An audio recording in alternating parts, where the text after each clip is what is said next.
I had just returned from a long week of briefings and inspections, one of those stretches where sleep is optional and patience runs thin. All I wanted was a quiet evening at home. I pulled myself into my own driveway, stepped out, and took a deep breath. That's when I heard the voice. "Excuse me. You can't park there." I turned to see a woman in oversized sunglasses and a tight smile powerwalking toward me from next door. Clipboard tucked under her arm. "Town already recording." "This is my driveway," I said calmly. She scoffed. "No, it isn't. I've lived here 12 years. I know everyone. You don't belong here." I glanced at my house, my porch light, my name on the mailbox. "Ma'am, I don't." She stepped closer. "You're blocking access. That's illegal. I'm calling the police." Before I could respond, she was already dialing, narrating loudly for her camera. "There's a man illegally parked, refusing to move. Acting aggressive." Aggressive. I hadn't raised my voice. I leaned against my vehicle and waited. Experience had taught me one thing: let people talk themselves into consequences. Neighbors peeked through curtains. A few stood outside pretending to check mail. Karen, because of course, kept circling me, repeating that I'd be towed, arrested, humiliated. 10 minutes later, a patrol car pulled up. She rushed over, waving her phone. "Thank goodness. He is right there. Blocking the driveway. Refused to leave." The officer approached me. "Sir, is this your residence?" "Yes." Karen interrupted. "He's lying. I've never seen him before." The officer asked for my aid. I handed it over without comment. He looked at it once. Then again. His posture changed instantly. He straightened, took a step back and saluted. Karen froze mid-rant. "Good evening, Colonel," the officer said. The entire street went silent. Karen's tone slowly lowered. Colonel," she stammered.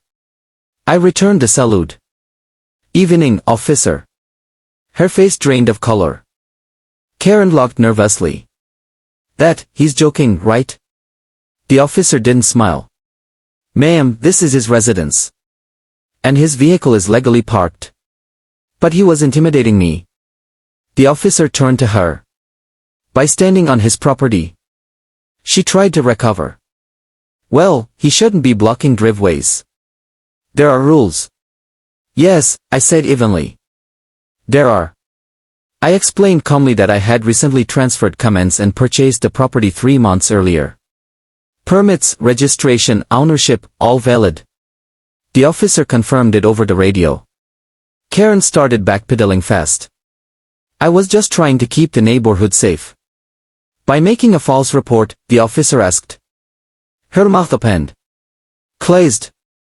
The officer informed her that misuse of emergency services and harassment were serious matters. Especially when recorded on her own phone. Neighbors were fully outside now. One whispered, "She called the cops on a colonel." Karen's voice cracked. "I didn't know who he was." "That's the point," I said. "You didn't need to." She was issued a citation and warned that further harassment would escalate. Her video confiscated as evidence. Before leaving, the officer asked quietly, "Would you like to file a formal complaint, sir?" I looked at Karen. She wouldn't meet my eyes. "Yes," I said. "I would." Over the next few weeks, things unraveled quickly, for her. The Hall reviewed multiple complaints once mine went on record. Turns out Karen had a history: threats, false reports, harassment. Mine was just the first time she'd targeted someone who knew exactly how documentation worked. She was removed from the neighborhood watch. Then fined by the Hall. Then served a restraining order regarding my property. The irony. She had once bragged about respecting authority. A month later, I parked in my driveway again. Same spot. Karen avoided eye contact, power walking past with no clipboard, no phone. One neighbor waved. "Evening, Colonel." I nodded back, finally enjoying the quiet. Because the truth is simple.